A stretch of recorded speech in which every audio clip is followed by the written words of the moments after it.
Hey guys, welcome to Peyton Energetics. I'm Peyton, and in today's video, we're going to be talking about our galactic family, and in particular, about the difference between those members of our galactic family, those star races that are benevolent and are helping Earth through the ascension process, and those races that come in at the opposite end of the scale, those races that would kind of like to see humanity stay enslaved. Because as y'all know, as we crossed into 2023, we officially entered the window for open contact. And what this means is that our galactic family has been given permission to start interacting with us more openly, to have greater involvement with us. So I thought it was a good idea for us to start talking a little bit more about some of the differences between the star races, those that are more benevolent in their intention towards humanity, and those that aren't, so that we can be more educated and informed as we move deeper into the open contact window. So this can help us understand which races have benevolent intentions toward humanity and which races don't. Because much like our human family, there are those people in the world who are loving and helpful and kind, and there is just the opposite. And our galactic family is no different. So we have many, many lovely races that are doing everything they can to support us through the ascension process, to help humanity liberate itself from the enslavement game that has been playing out on Earth for really thousands of years now.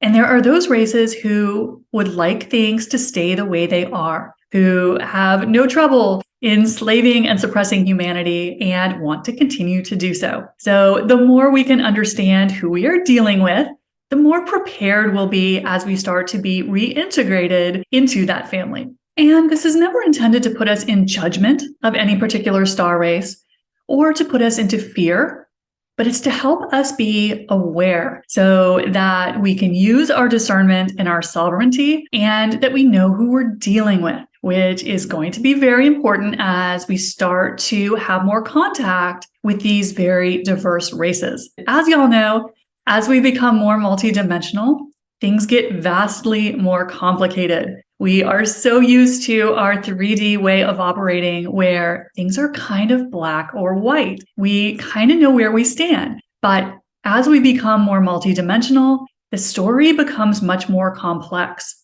And one of the things that makes this process more complicated is that no star race is any one thing. So not all Pleiadians are love and light.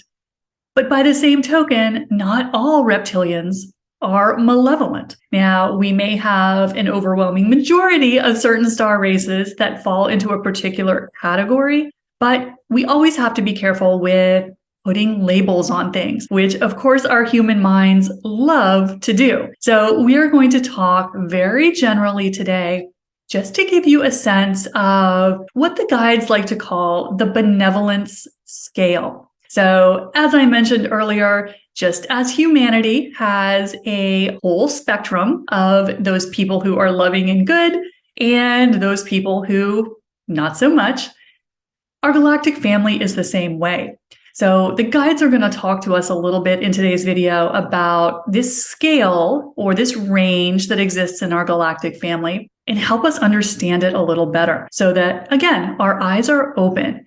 It is all about educating ourselves, making ourselves aware. We don't want to be falling into judgment and start judging races, but we don't want to be blindly believing everything we hear either. So the more we understand about our star family, the more smoothly we can be integrated into it, because we won't fall for some of the tricks that, as a collective, we have fallen for thousands of years. Now, as y'all know, my guide team is primarily Pleiadian and Sirian. So when I share these updates with you, it's coming primarily from a Pleiadian perspective. And of course, if you have guides from another star race, you might get a slightly different or a very different version of this story. So as the guides always like to say, everything is perspective. So if you were to ask a reptilian to discuss this topic of the benevolence of the star races, you would probably get a very different story. So remember, as we become more multidimensional, the story gets much more complex. And as the Pleiadians like to say, the story you get depends on who is telling it. And today's topic is no different. So when the Pleiadians talk about the difference between benevolent star races and those who we might not consider to have our best intentions at heart, the guides like to talk about this as being a scale. So just like we mentioned with the human population, you have those people who are pure love and light and the opposite, and you have everyone in between. And our star family is very similar. So to make this easier for us to understand, the guides like to refer to this as the benevolence scale, just to always keep it in our human minds that it's not totally black and white, there's lots of gray, but the guides like to focus on two general categories. And sometimes we may think of these as being the benevolent beings and those who are not so benevolent. But a better way to think of it is as those beings who are what we call service to others. And this is the category that we often refer to as the benevolent races. So these races are what are considered to be having their main focus being of service to others, to their collective, to other races in the galaxy, to be serving the whole. So we put these in what we often consider to be the benevolent bucket. And then the other general category that we have on this scale is those beings that are what we consider to be service to self. And of course, there is a huge range within this category as well. But these are beings who are primarily putting their needs first, serving themselves, sometimes their race, and have often, at the more extreme ends, little to no concern for anyone outside their kind. So this is the category that we often call less benevolent, and not all of these beings are what we would consider to be malevolent, but we definitely have those beings in this category. And one of my channeling teachers came up with a kind of a genius way to describe this, and that is considering those races who are service to others to be type 1, and those beings who are service to self to be type 2. So you may have heard that if you've listened to channelers. This is a classification system that is sometimes used in the spiritual community to help us convey this idea. So when we think of this scale, let's start with the beings that are what we would consider to be more benevolent in nature. And of course, this is a range. So let's start out by looking at the type 1 beings. And a lot of times we put the Pleiadians in this category, we put the Arcturians in this category, the Essassani in this category, and many, not all, of the Sirians. So a lot of times this category of races are some of those beings that we are very familiar with in the spiritual community. So these are the races that people channel, that are making contact with us. So these are the races that we tend to be most familiar with, tend to fall in the category of being service to others. So oftentimes these are the races who are very actively trying to help us through the ascension process. So these are the races who want to share their technology with us, want to integrate us back into our galactic confederations, who want to be present with us to help and support us through the ascension process. So these are the races that we consider to be service to others. Now, something really important to keep in mind when we talk about any star race is that, like the human race, not one race is all one thing. So not all Pleiadians are love and light, although most of them are.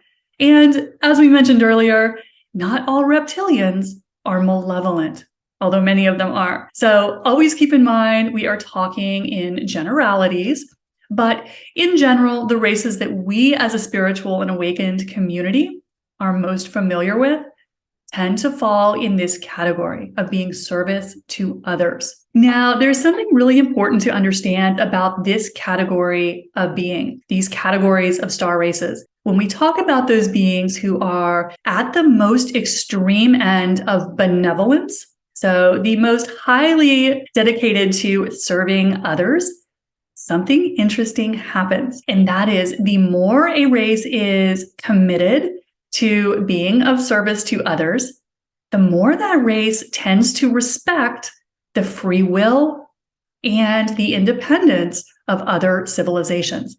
So the more extreme a race is in terms of falling on this scale on the end of benevolence, then that is a race that is likely to be most respectful of another race's free will, to not be willing to push the no contact boundary at all. So these are races who will not step in and interfere. And this can be a little confusing for our human minds, because we think that if a race is highly benevolent, they would step in to help a race like us here on Earth who is struggling with enslavement, who has been as mistreated as the human race has been throughout our entire history.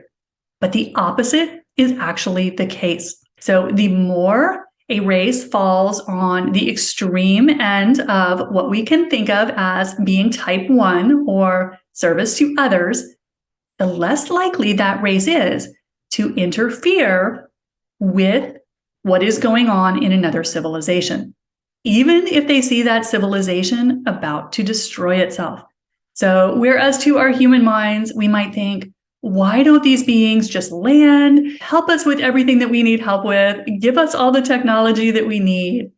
That's not how it plays out. So that is something that was a little confusing to my human mind when I started to understand these concepts, is that we think the more benevolent a race is, the more they will be willing to help. And of course, that is true. The most benevolent races are very eager to help us in any way they can. They won't do it if it interferes with us. They will let us have the experience that we have created, even if it means something pretty disastrous. So that's something that is really important for us to understand about the benevolent races, especially those that fall on the most extreme end of the benevolence scale, is that these are the races that will not interfere. So these are the races that will not step in if they see us about to destroy ourselves, because they have such respect for the choices that we make, for our right to create the circumstances on our planet that we choose, even if they are negative. So something that's really important for us to understand about the benevolent races is that they will not interfere. Even if they could, and of course they can, these are some of the most advanced races in the galaxy. They are also the ones who are most respectful of us. So that's something for us to understand, because it can seem to go against our common sense. We think, of course, the more benevolent they are, the more they are going to land and give us their fabulous technology. Not the case. These are the ones who will wait until we as a collective have made the decision as to what our future is going to hold. They will not step in and tell us how to do things, to reveal things before we as a collective are ready. And so our most benevolent races are also the least likely to interfere. They are not going to want to do anything to interfere with our development. And so that can mean that they sit back in a way that we would not necessarily think a benevolent race would. So very important to understand that about those benevolent races that fall at the most extreme end of the scale, is they're going to tend to be very hands-off. And you will notice this in some of our star races, like the Arcturians, I would place in this category. Very, very willing to help, devoted to humanity, but not about to interfere, not about to push the no contact rules, not about to find any flexibility in trying to push the envelope. They are going to be there to support, but not to interfere. Now, the second category is one that we don't talk about quite as much in the spiritual community, or the other end of what the Pleiadians like to call the benevolence scale. Now, this category, just like with the type 1 category or the service to other category that we were just talking about, covers a lot of territory.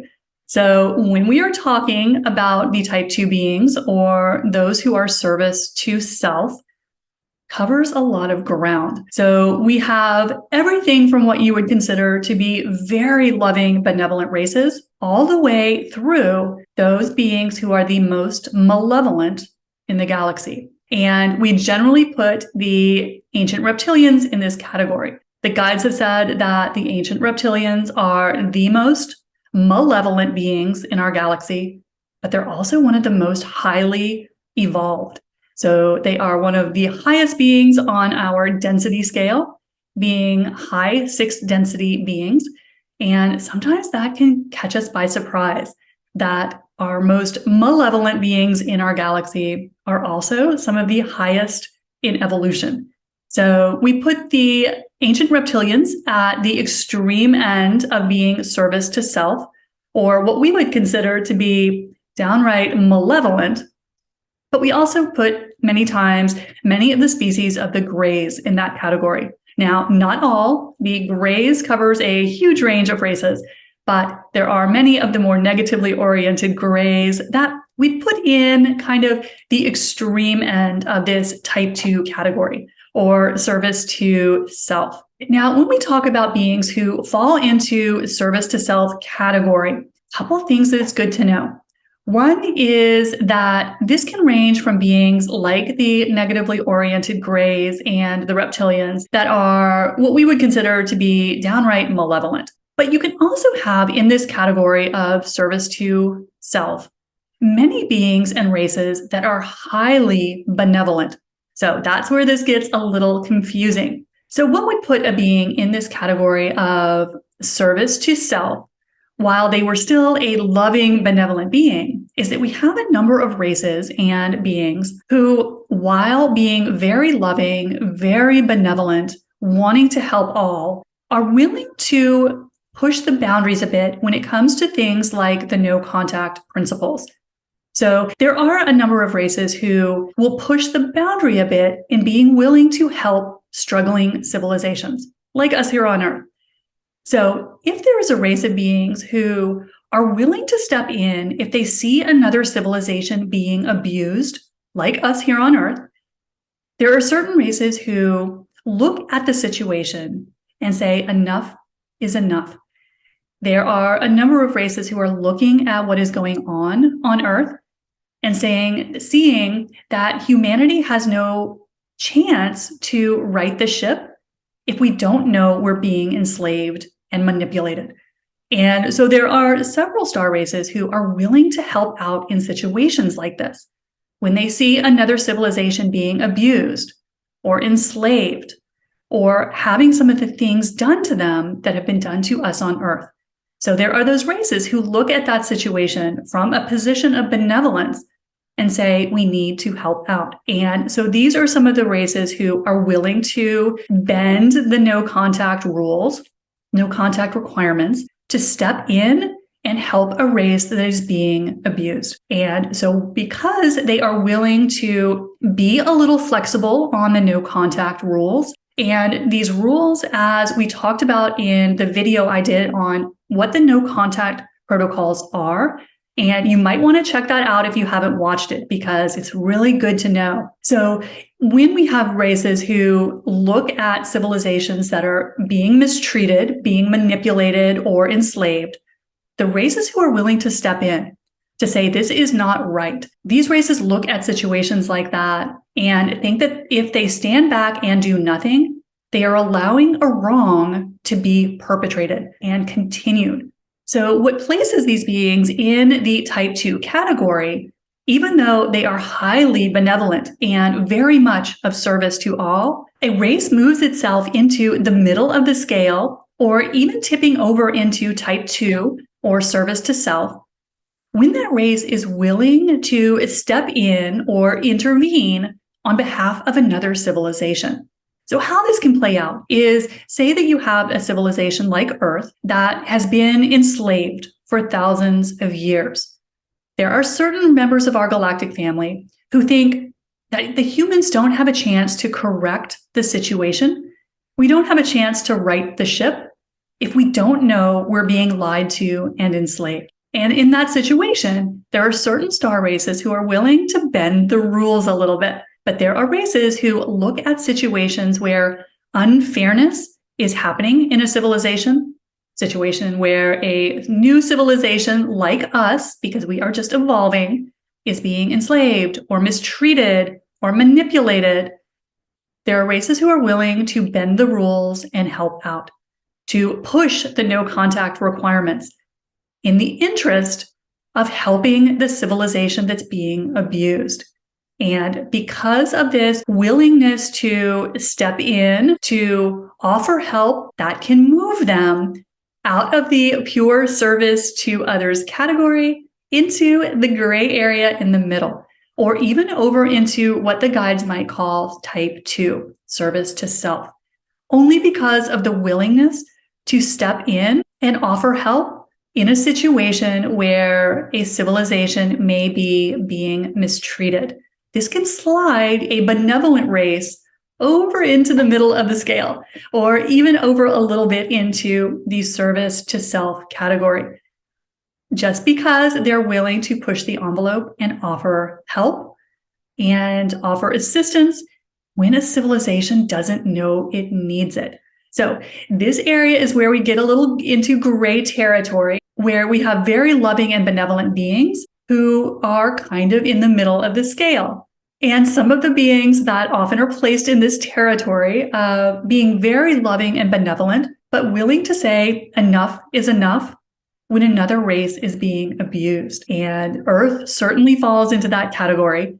And so we have a number of races who fall here in this kind of gray zone of being very loving and benevolent, but willing to step in the face of abuse of another civilization. And so often we put the 5th density Pleiadians in this category. They are some of our biggest champions, and they are kind of nudging and pushing the galactic family that something needs to be done to help Earth.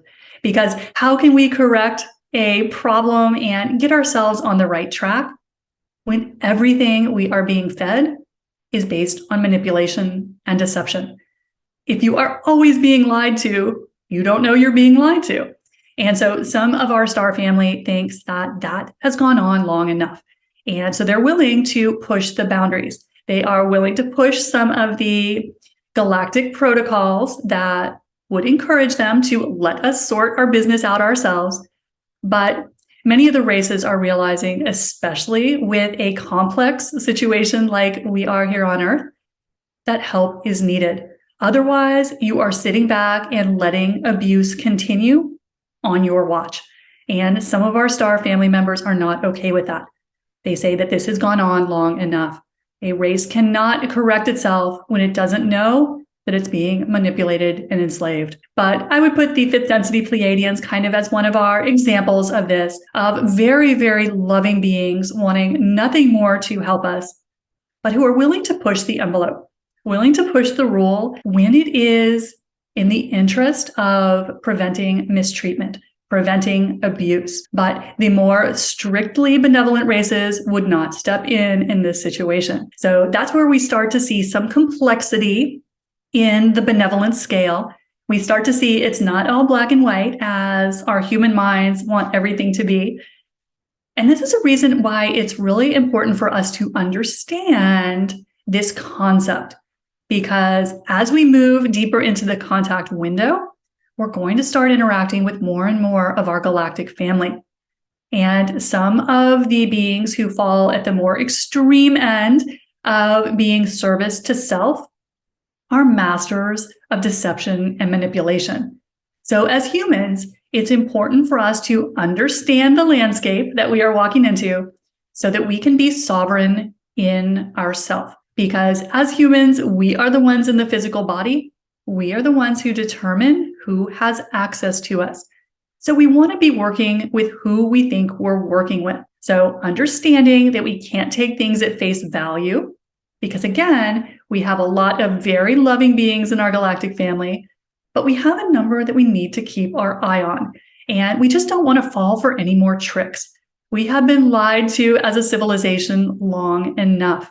So one of the ways we start to move back into multidimensionality, with our head on straight is by being aware of the situation so that we make the decision ourselves as to who, what beings, and what races we allow to have access to us.